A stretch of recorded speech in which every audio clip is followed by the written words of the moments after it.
Good morning. Hey, so Danger Brown again from HonorableDating.com. I'm back to talk to you about. Wanted to answer the question: what does it mean to be honorable? To talk about what honor is and what that might mean in our daily life. So, for some assistance, I printed out the thesaurus and dictionary definitions from Merriam-Webster, Merriam-Webster.com. So credit where credit is due. Some of this content comes from them. So let's see. Honor means respect that is given to someone who is admired. So to be honorable would mean to be worthy of admiration. And so something I've been trying to work on, thinking about it this week, I've been thinking that I should be judging my actions with a litmus test all the time. In any action that I participate in, I would like all my actions to be honorable. And so I've been trying to think, is what I'm doing right now honorable? And some things, yes, absolutely. Some things, probably not. And, maybe a lot of things that are seemingly neutral. And I've been kind of struggling with things that might seem neutral, like, is watching TV honorable? And I don't know. I mean, sometimes okay, but is it serving my family? Like if I'm ignoring my children and watching TV or what if I'm watching TV that's too mature for the little girls to be seeing, something that might frighten them, give them bad dreams? It's probably not honorable. If I'm watching TV when I could be trying to. I'm an entrepreneur, so and I work from home. I'm basically always at work, and so if I'm watching TV, I could be working on something that might make life a little better for my family. I could maybe earn a little more money somehow. So that's maybe a little harder for me because I always have to really think about what I'm doing with my time, or at least I should be thinking about what I am doing with my time. There's a digression. Another definition for honor: good reputation, good quality or character as judged by other people. Yeah, so reputation is how other people see you. Yes. But as far as we're concerned, I think that we can be judging ourselves, and that's probably the most useful information that we might get. So 3, high moral standards of behavior. So what are our actions, and are they moral?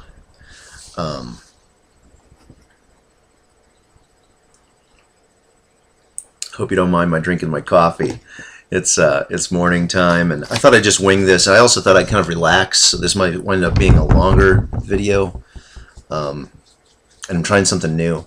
The laptop has this little dot right there. That's where you are.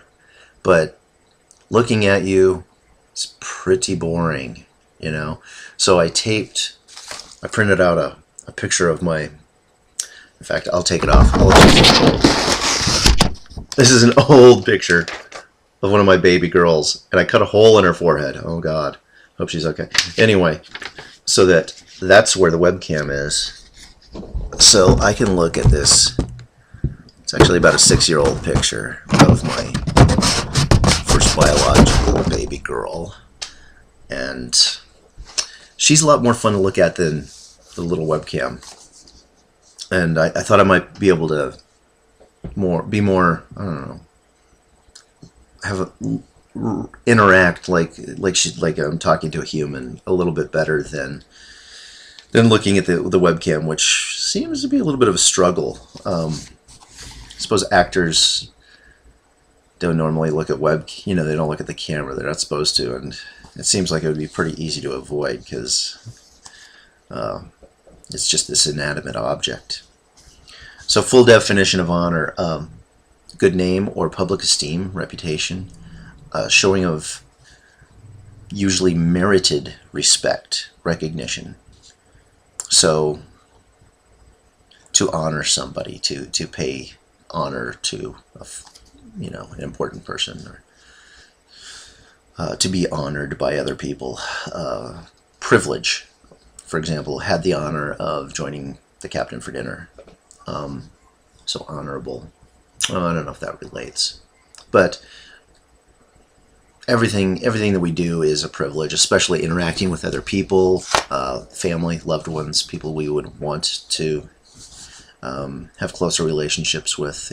They're doing you an honor when they give you their time.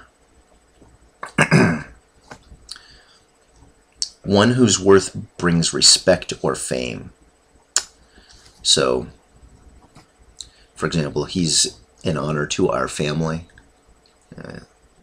He brings honor. My son has brought honor to our family. The center point of the upper half of an armorial escutcheon. Probably not relevant to this discussion. Evidence or symbol of distinction as an exalted title or rank. So, let's skip through some of this. Archaic, academic distinctions, chastity, purity. Okay. Fought fiercely for her honor and her life. So that's kind of interesting. Chastity and purity are one facet of honor. And it's not fun to talk about necessarily being chaste or pure, but it's certainly a struggle in modern America, and probably a lot of the world, to remain chaste or pure. I suppose I'm thinking of sexual chastity and purity, virginity. Also, you could also consider, I think I could also interpret that as purity of thought and mind. So thinking pure thoughts in your mind, not wanting, just, and that's something that I like to work on. In fact, have been working on for many years in our family and with our children. Purity of thought may lead to purity of action. Okay, not just in terms of sex, but also in terms of, say, violence. Watching, I have a stepson who's now out of the house, and I had the honor, the privilege of being his stepfather while he was in the house from ages 10 to, was he 19 when he moved out? He might have still, I think he was 19 when he moved out. He might have been 18 still. Regardless. And I still interact with him and hopefully have some positive influence here and there. But he's now 22 and becoming a man in his own right. And I know he gives a lot of thought to his actions. But regarding purity of thought and honor that might be associated with, he, before I even met the kid, he was already playing Halo on Xbox, shooting people's heads in and throwing hand grenades, virtually. And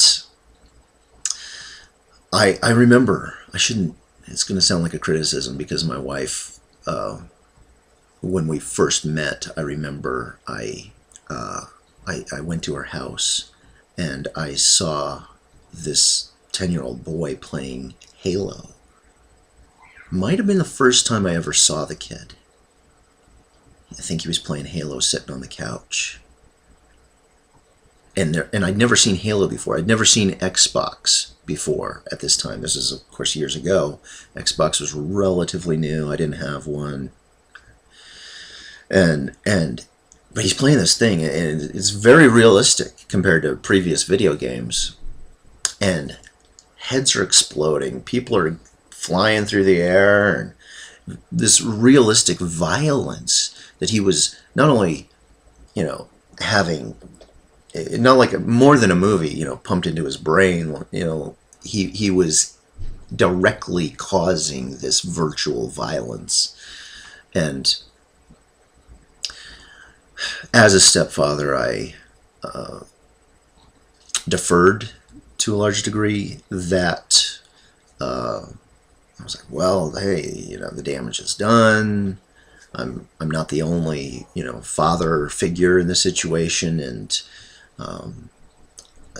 especially when the relationship was new and I was coming into his life, I really tried to be careful not to step on the toes of his father. I didn't want to. I wanted to respect the biological father's wishes and parenting influence. I think in hindsight that, let's say regarding the violence, that was a mistake. I think that the violence. You watch the vampire movies and gore, rated R movies at a fairly young age. We did, I did have some influence. I was like, I'm not renting that movie. We would rent Netflix movies. We didn't have TV. Haven't had TV for 10 or 11 years, and partly because I don't like commercials, the propaganda, and so by having, at the time Netflix didn't have streaming. It was just the movies you rented, and we would. I would try to influence the rental selection. Let's try to rent more comedies and less heads blowing up, or fewer heads blowing up movies. But even then, he would go visit his dad, see some amazingly violent movie like Sin City or something at the age of, I don't know, 13 or 14, stuff like that. And so I would, well, he's seen it once, and so damage is done, and so we would let him see it after that. I suppose that and then I've second guessed that also. Well, just because you've seen a movie once, just because you've done, not that this is horribly dishonorable or anything, but it's the little things that add up. Just because you've seen some dishonorable thing or done some dishonorable thing doesn't mean there's value in avoiding it in the future. So in the past, I often made that decision, or lack of decision. He's seen the movie before, so we'd let him watch it with impunity. He may watch some violent movie 100 times, and playing Xbox for years on end. There is a compounding effect, or a cumulative effect. So I regret that attitude, that watching a violent movie again and again, well, if you've seen it once, it's okay, But I don't think so. I think that I should have probably tried to have more influence on that.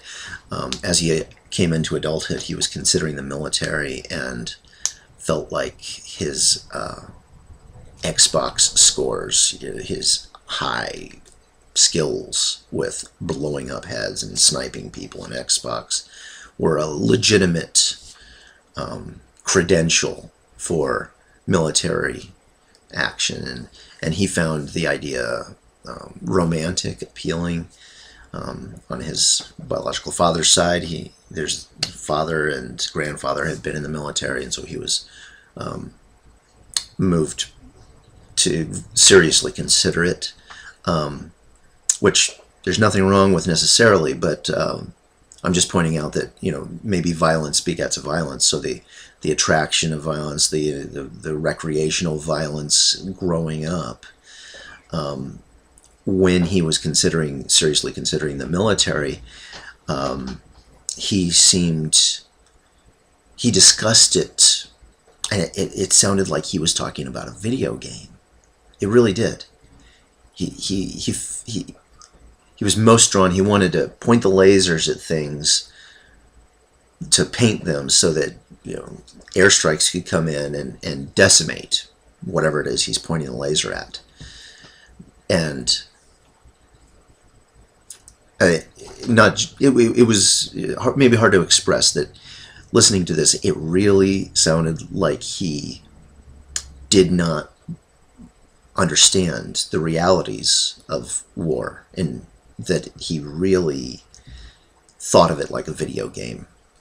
So all this to talk about purity of mind being honorable, and that certainly it's obviously most obvious with sex, that trying to retain some sort of chastity and purity in our minds, especially as we're growing up, may assist us in making good decisions. But also with violence, probably other things, maybe criminal activity, any kind of morally ambiguous or clearly wrong activity that we might be associated with, whether it's in our entertainment or in real life. So, for example, if you're a young person growing up and one of your friends is a shoplifter and isn't willing to quit shoplifting, then you probably need to stop hanging out with that kid. Okay? If you can't help him to stop shoplifting, then, which is it's worth the attempt, at least try to talk him out of it. But if you can't influence him towards the moral, the honorable way, then you've got to cut him out. I say him, her. Could be a girl. So we always need to be working towards purity of our minds, especially because that's the first thing before our actions. Any action we take has to come from our mind. So we have to adjust our way of thinking if we want to be more honorable. And cutting out dishonorable influences is a very important part of adjusting the way we think. If your best friend is constantly doing dishonorable things or saying dishonorable things, you'll absorb that just by being in that person's presence. So it sounds harsh, but whether it's friends or family, that can be the hardest. You want to eliminate, reduce, or at least minimize the contact and influence that you allow those people to have over you. So, for example, if it's family, then and you can't realistically cut this person out of your life due to these strong obligations that you feel towards them, then at least minimize the time that you spend with them. Maybe if you're an adult, you can move one town over, or a neighborhood over. Just try to get away from them a little bit. Spend a little less time with people who might be dishonorable in their heart or in their mind or in their action. So, darn it! I thought I was going to bring a pen. No, that's my wife's moisturizer. I'm going to be a little disorganized without something. There we go. I'm in the homeschool room. My wife teaches our 3 little girls in here. It's the quietest room in the house, which is why the back wall is pink. Okay, I didn't pick it. Although I remember saying something like, we should paint this bright colors, something that, so it's this neon green and pink and flowers over here. It's kind of a woman's space. And really, to a large degree, think of my whole property. We live on a few acres. I think of it as a feminine space, that I am the custodian, caretaker, protector, guardian of, occasionally leader, and I enjoy that. For example, I'm a beekeeper, and the bees are all girls. I don't know if you know, they in the wintertime, all the boys in the hive get kicked out to freeze to death and die. Only females live through the winter, and of course there's the queen, who's a female, and her attendants are all female. The boys really only serve one purpose, and that's to provide the other half of the DNA to reproduce. Other than that, they just mooch. They don't collect honey. They have a debatably decent but very brief life. None of them live to be more than a year old. All right, so chaste. We made it that far through chastity and purity. So honor also means a keen sense of ethical conduct, integrity.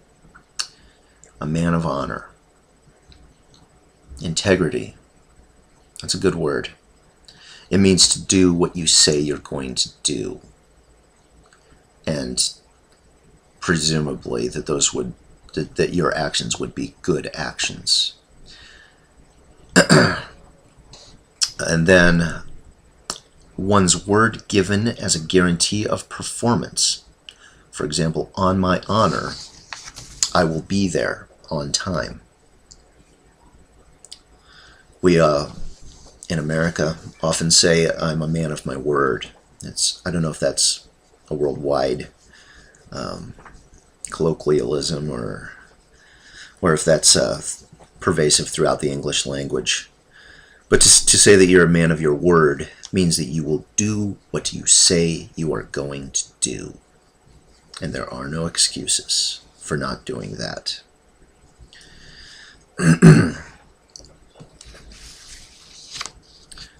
So to be honorable, you must be a person of your word. So plural, social courtesies or civilities extended by a host asking her to do the honors. Okay. So for example, our Thanksgiving holiday, it's often, say, the head of the household that carves the turkey. And that's considered an honor. So these little things that it doesn't seem like that big a deal, but if you want to be the person who carves the turkey, or say in a wedding, giving the best man's toast, or if you want to be the maid of honor in another woman's wedding, then these privileges, these social courtesies or civilities are honors. The privilege of doing something like that seems like a little thing, but it is an honor. You're in the presence of many people, several other people at least, and these people may all be watching you do this thing, and it may simply be a sort of ceremony. But if you are ever in the position of performing one of these honors, try to reflect and think, do I deserve to be carving this turkey? Okay? So for example, if you're a man on Thanksgiving carving the turkey, it's your family.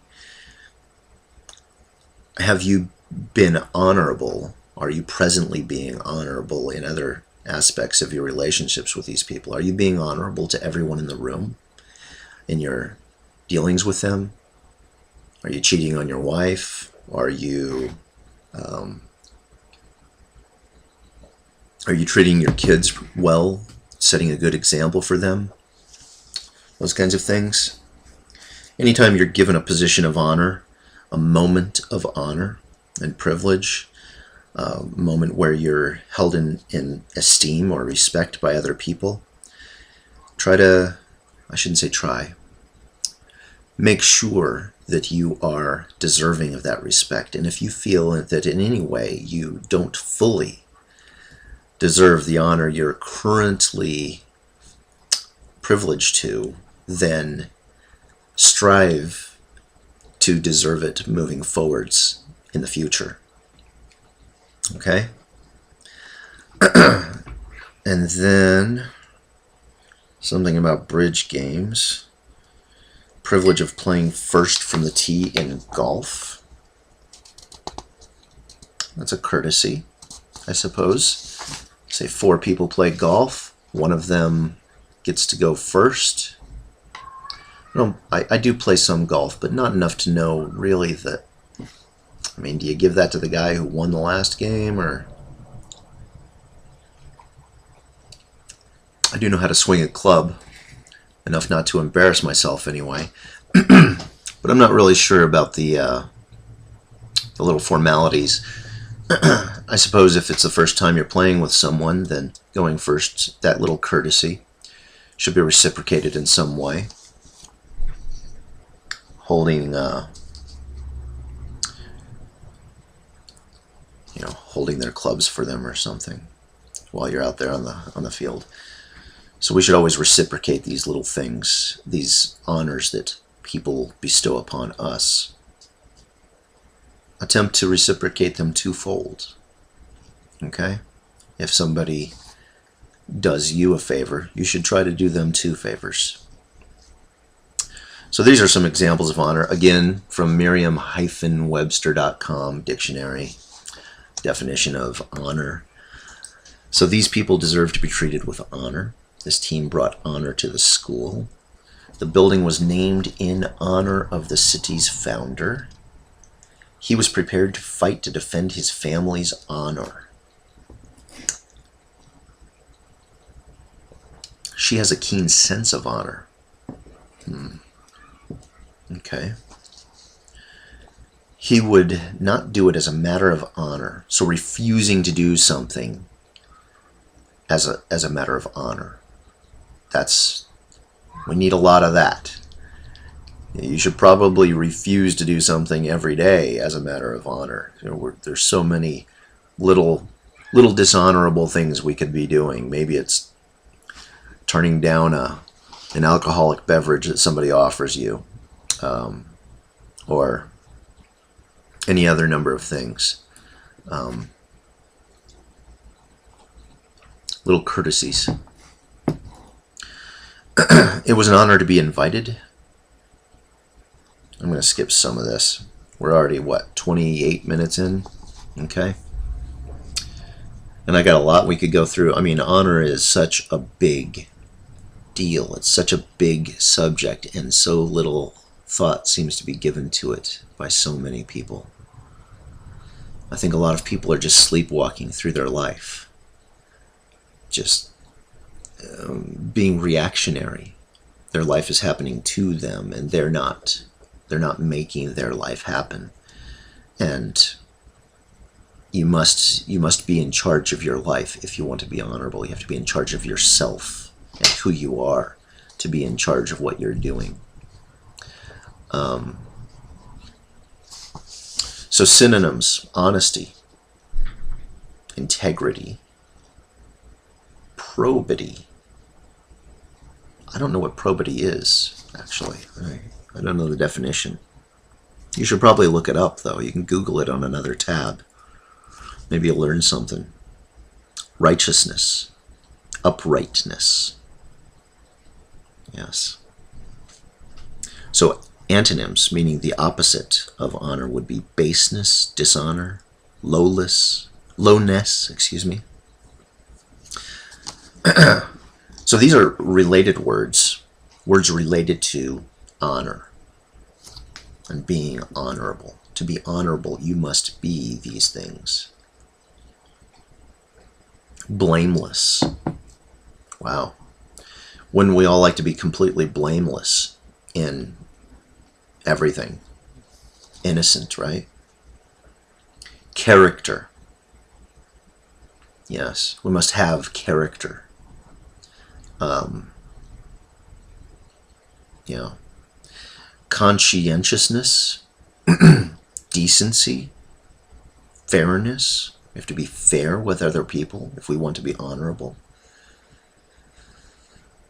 Yeah, that could be in so many situations. We don't want to take advantage of other people. High-mindedness, okay? Incorruptibility. Wow. We have to strive to be incorruptible, don't we? Because, for example, look at politicians. I think a lot of politicians may start out with very good intentions. They may have gone into politics with the right intentions, good intentions, wanting to make positive changes in the world, but often are corrupt by outside influences, lobbyists who want to give them campaign funds so that in an attempt to influence their vote. So also decency. Let's see, that's a good one. To be decent. I think I already said that once. Irreproachability. Someone beyond reproach is honorable. Justice. I'm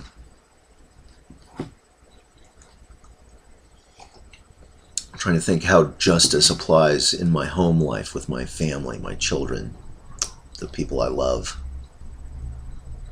I suppose my behavior should be just, and that if I do something that is unjust, that I should make restitution, amends, apologies, and attempt and admit my failure and attempt to avoid making that same failure in the future, right? Justice. So we have to be just. Justice implies punishment, I think, in a lot of situations. I think that that's something that's kind of inferred by the word justice. So in classic tales, I think it's common that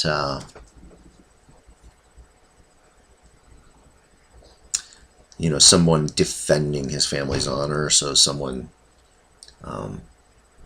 assaulted, in a classic tale, maybe someone assaulted a woman, so the father or the brother must enact justice upon the offender to defend in defense of his family's honor, right? I'll tell you a story about this. Years ago, this was 30 years ago, maybe? 30 years ago, approximately. My mother and I was an only child. I was her only child, sort of. I have a half-sister, 10 years older, and my father got 3 older siblings from his first marriage. It was both of my parents' second marriage. But regardless, anyway, my mom and I, it's just the two of us for many years. She was a teacher, so she had knowledge and direct interactions with lots of kids and their families. And there was this little girl they were immigrants. The parents were illegal. I believe the little girl was born in the U.S., so I think she may have been a citizen. And the mother had to go back to Mexico, and which was, she was going over back and forth illegally, so it was dangerous, and she didn't want to take her daughter over this dangerous journey. And we kept the little girl at our place for a few weeks, and we got to know this family quite well. I remember that they were a poor family. or at least they had been poor.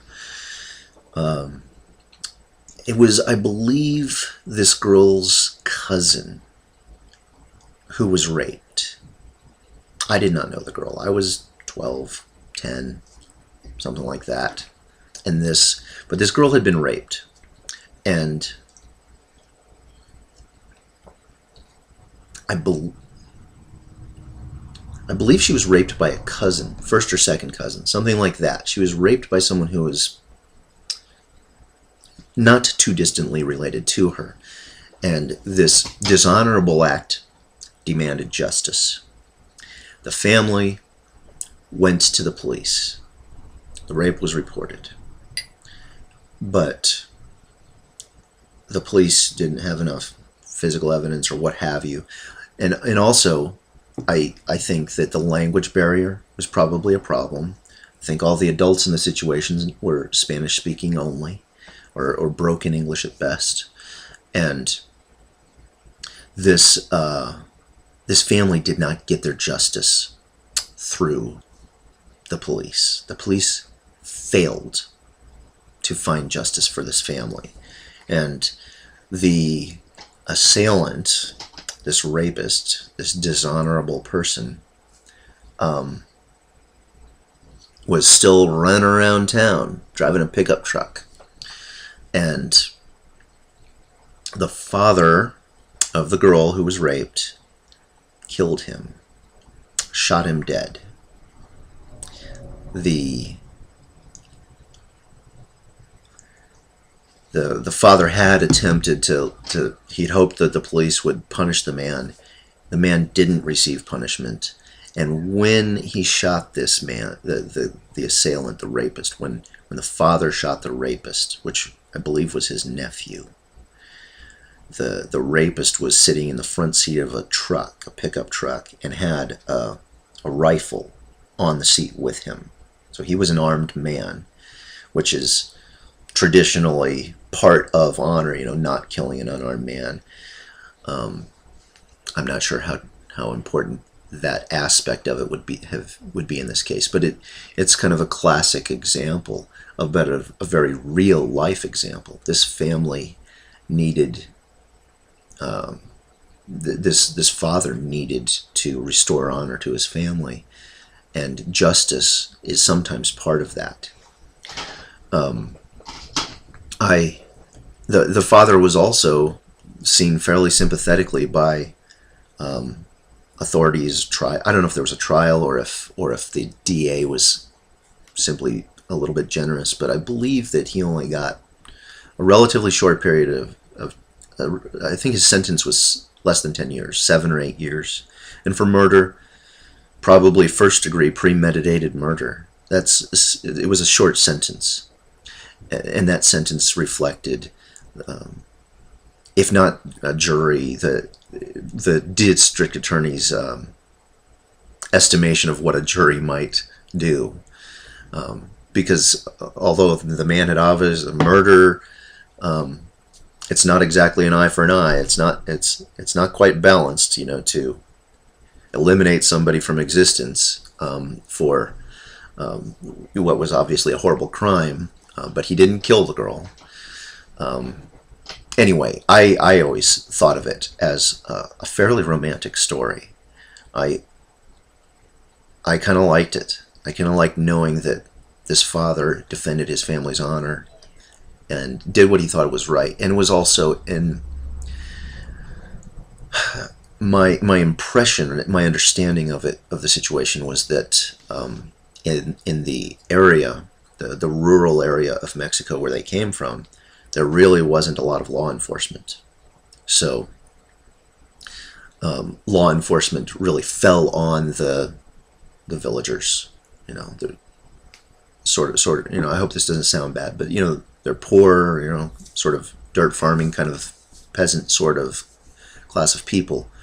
I hope that doesn't sound racist at all, because it's not meant to. I don't feel that in my heart. Just that they come from a very simple life, where in their world law enforcement fell on their shoulders. And so this man came from a place where he would have been expected to defend his family's honor, in possibly a physical way like this. And I felt like his actions were completely honorable. I probably would have acquitted him if I were on the jury, because the man, had done everything that he could, that I know of, to be honorable. Other than, of course, that he wasn't present when that girl got raped. Where was he? Maybe if he was out drinking at the bar and neglecting to protect her, he may have failed a little bit. So what were we talking about? Justice is the word we had come to. Here it is. And then morality is part of honor, nobility, reputability, respectability, right-mindedness, scrupulousness, virtue, virtuousness. Okay? And words that mean the opposite of honor. To be dishonorable would be to be any of these things. Corruptibility, corruption, corruptness, debasement, debauchery, decadence. That's interesting. So decadence is dishonorable. I was thinking about this week when I've really been trying to remember to try that all of my actions I would fantasize. It's an impossible goal, of course, being an imperfect human, but I would like for all of my actions to be honorable. And I was thinking, well, gosh, what if I buy a pair of shoes? I mean, that's something I'm doing. I'm doing it with money that I may have earned. Of course, I've earned it, but I guess it could be given to me. So let's say I've got $100, and I'm talking about decadence here, and the decadence may be dishonorable. Let's say I've got $300, and this is extra money. I don't need it to pay the bills. I could buy a pair of Nike Air Jordans. I don't know, they're like a couple $100 or something. They're expensive, right? I don't buy that stuff. I don't buy expensive shoes. But I was thinking maybe buying unnecessarily expensive shoes, this decadence, I'm buying them for their status symbol, so that I can pump up my ego or try to, it's like buying a fast car or something, buying an unnecessarily expensive car. Okay, unnecessarily expensive shoes. Maybe these things are dishonorable. They're debatably dishonorable if you think that instead of a $300 pair of shoes, I could have bought a $40 pair of shoes that would probably last just as long. Even if they are less quality, I could buy 2 of them. Okay, I could buy, at Walmart you can buy shoes for $20. So I could buy 3 pairs of lesser quality shoes that would probably last longer than this $300 pair of shoes, certainly last longer than their status. And then that would leave me an extra, let's just say an extra $250 I would have just blown on this decadence. And instead, that $250, I could do good with it. I could have donated it to a worthy charity. Okay? Or I could have bought 15 pairs of shoes and donated 14 pairs to homeless, for the poor, for poor people who need shoes. There's got to be some shoe charity out there, right? So it's something I'm really working on these days, really thinking a lot about, and I'm not a good enough person to not make some compromises. So I don't expect you or anyone else to be perfect, but if we think about these things, and if we at least slightly adjust our actions in a better direction. You know, maybe it just means that you're walking on the street, and instead of buying Starbucks because you think it's a status symbol to have a $5 coffee in your hand, maybe it, and I'm drinking coffee is why I thought of that, but excuse me, maybe instead of buying that $5 coffee, once a week you skip it and give that $5 to a homeless person that's on the street outside the Starbucks, and just keep walking. The coffee's not doing us any real good anyway. It's probably not particularly healthy, he says as he drinks his coffee. Okay, but something to think about there. So that was decadence. So we should think about our decadence. Kind of relates directly to shopping, I think, a lot. Maybe it means, you know, buying a big fancy house, or any kind of unnecessarily expensive extravagance. These things that when we spend this extra money on ourselves, then I suppose the alternative is not just charity.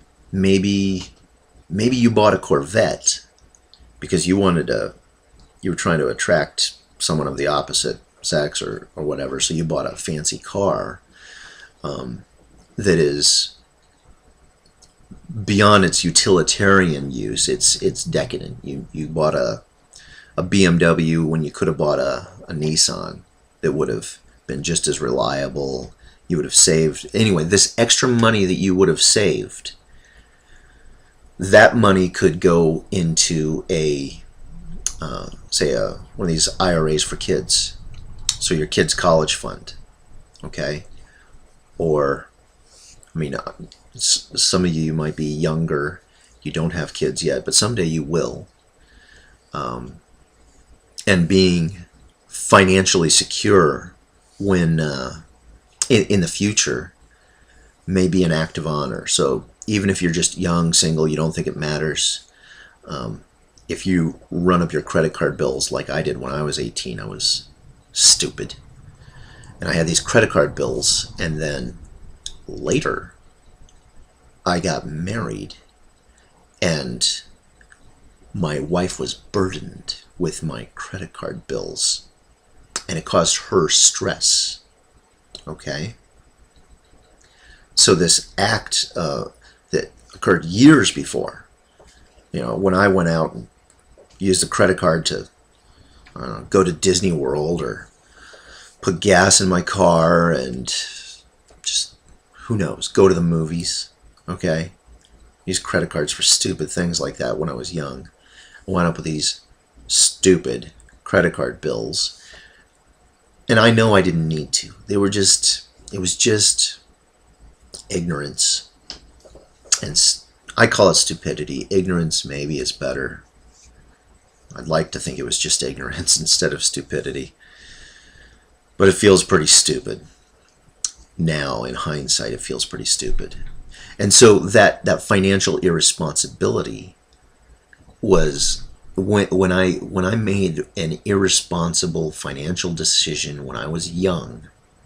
In hindsight, I see it as a dishonorable act because I placed an unnecessary burden on someone else who didn't receive the benefit of my irresponsible spending. Okay? I blew this money, had the bill, and I still had the bill when I got together with this lovely young woman who, she was stressed. I'm talking about my first wife. She was stressed out by these bills. Really, it really weighed on her.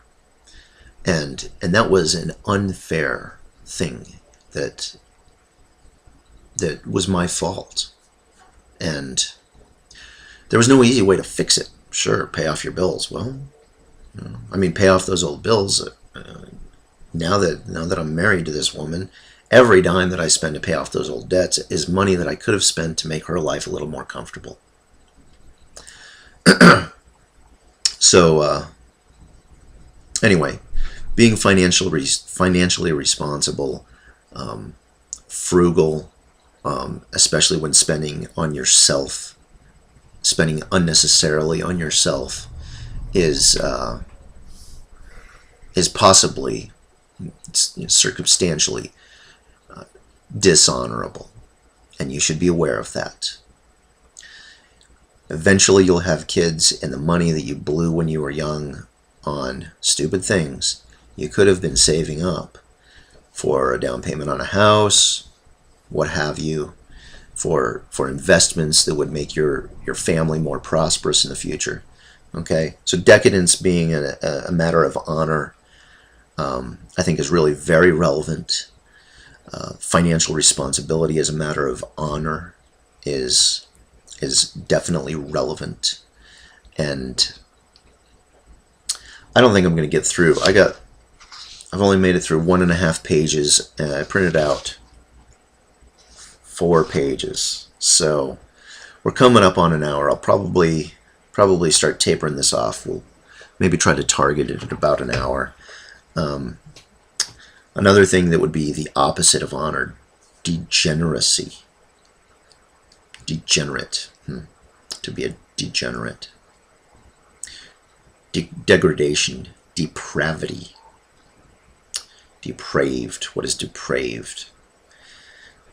Probably the most common depraved thing I would imagine these days is porn. You know, everyone's got an internet connection. 3 clicks and you're depraved. 3 clicks away. And I don't want to joke about porn. It's I don't think I want to get into that, other than to mention that depravity is listed here as being dishonorable, and we should be mindful of the damage that depraved activity. I suppose depraved. I say porn. You could be doing depraved things in your real life. You certainly don't want to be hurting other people. That's, I suppose, the most important thing. I think a lot of people think that watching porn is victimless, and that is certainly not true in all cases. There are, even if people seem to be compensated or volunteering, like they chose to do this, it's their decision. There are certainly in the U.S., I think it's probably a little, I don't know, safer? I don't know. But certainly in other countries, places where there are very poor people, there may be people who are participating in porn that don't feel like they have any other choice. Probably right here in America. People who don't think there's any way they can make money or what have you to provide. Some of them may be desperately trying to provide for loved ones. You don't know. But I think there's certainly some that are, like some of the poor. I don't want to name countries because I don't want to offend anybody who might live there. But there are other countries where there are very poor elements, and some of them wind up in a sex trade. So if you're, prostitution, I suppose that's more of an in-person thing. But some of these people are not being compensated, financially or otherwise. They're literally slaves. Their family may have sold them into the situation, and you may be watching it on video right now with 3 clicks.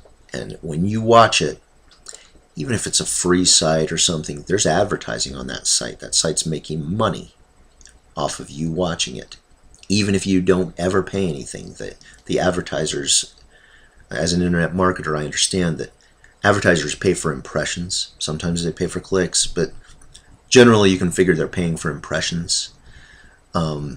So even when you just visit a website, that website made money off your visit because the advertisers paid for the impression of the ad up here. Okay? And that money that supported the website finds its way to the people who produced that porn. And you know, the people with the video cameras wind up with some of the money from the impressions from your free watching it. So don't go kidding yourself.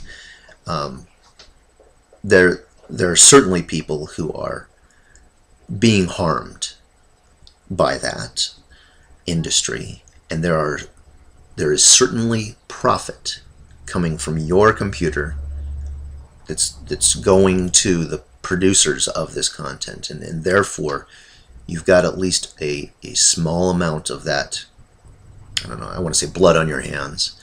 And I suppose that's true. I did read once something about the life expectancy of prostitutes being dramatically shorter than the life expectancy for people in the same, you know, even the same city, the same age, the same everything. You know, this girl's got a twin. Her, I'm gonna mark this. We're gonna finish with this. We're gonna finish this video here. But if that girl's got, say, an identical twin from the same family, she may have come from her family may have come from a farm village, and out of desperation of poverty, they literally will sell one of their daughters in to this slavery type situation, this prostitution, and then they often wind up on drugs. Not of their fault. They're sometimes forced to become a drug addict, so because that forces their dependence in the situation. And it can be really, you know, there's a violence that's happening there. And so if you're participating, watching that in any way, that depravity that is dishonorable, I've been trying to, you know, test all of my actions lately, trying to apply this question, is it honorable, is it dishonorable, to all of my actions. And if you aren't sure, like, well, if something's not honorable, then it's probably dishonorable, at least in some small way. Okay, so like regarding the prostitution and porn, you know, they're all kind of the same thing. The people in the film they're simply public prostitution, you know. and so if you are even just observing it, you are participating in the production of it. Your impressions, the ad impressions that are on your computer, are helping to pay for the next video and the next victim that she exists somewhere. So I think that's about it. I guess let me just culminate or conclude with this litmus test that you can use. Just ask yourself, is what I'm doing right now, or is what I'm about to do, an honorable thing? And if it's not, then don't do it. Do something at least slightly different, okay? And try to apply it to every single thing you do, even the little things. What movie you let your kids watch. Where are you going to take this girl on a date? Are you going to take her to, I don't know, let's say a sports bar where the women are all scantily clad, you know, where there's sexism present in the environment? Are you going to take your date there? Or are you going to take her to a classy restaurant? All right? Doesn't have to be expensive to be classy, or at least to be not sexist. It doesn't have to be. It doesn't have to be expensive. So a lot of the time, the more honorable choice might even be a less expensive choice. I'm not trying to say you need to spend money to be honorable. You don't even have to be charitable necessarily to be honorable, although ignoring a travesty and doing nothing might, if you know that you could click a button and donate $5 to some cause, if you're made aware of a situation, I think there may be a moral imperative to try to do good in the world, and just try to be better. Try to and it seems so daunting. It's just, nobody can do all this. You can't do all this, but you can do at least one thing every day that is a little bit better. Okay? If you go out to the bar, have one drink instead of two. You know? If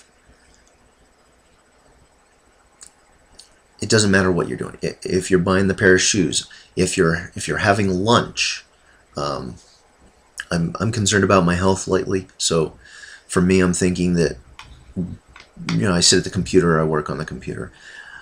I'm sedentary, I don't exercise. So I'm thinking I need to exercise more and take better care of myself so that I will live longer, so that I can provide for my family longer. So eating a donut when I know that my health is not perfect, when I know I'm a little overweight, a little out of shape, then eating, being irresponsible about what I eat, or choosing not to exercise today, those things may be dishonorable. And because I'm aware of the situation, then they really are dishonorable. So I need to start being more responsible that way, and you can too. So do something now. Maybe make a list of 10 things, 10 little things in your routine life that you can at least alter to make your life and your actions benefit other people, even in just the smallest way. All right? Whatever that might be. You know what you're doing. And you know that you could do a little bit better. And I believe you can. And that's why I've taken all this time to talk to you today. Because I really care about you. And I think that together that we can make this world a better place for everybody. Everybody that you interact with. When you smile at somebody, when you compliment somebody, or you do a nice act, when you do a good deed, it's repeated. You influence the people around you, and maybe you do something that puts someone in a slightly better mood. Okay? And then so they treat others more kindly throughout the day because of their interaction with you. We really can make a difference, and we can make those differences for everyone that we contact, everyone that we interact with. We can become a beacon of light, and you can get started right now. All right, I'm going to close now. Thanks for taking the time to watch this. You must be very patient. I do talk a lot, don't I? Thanks. I love you.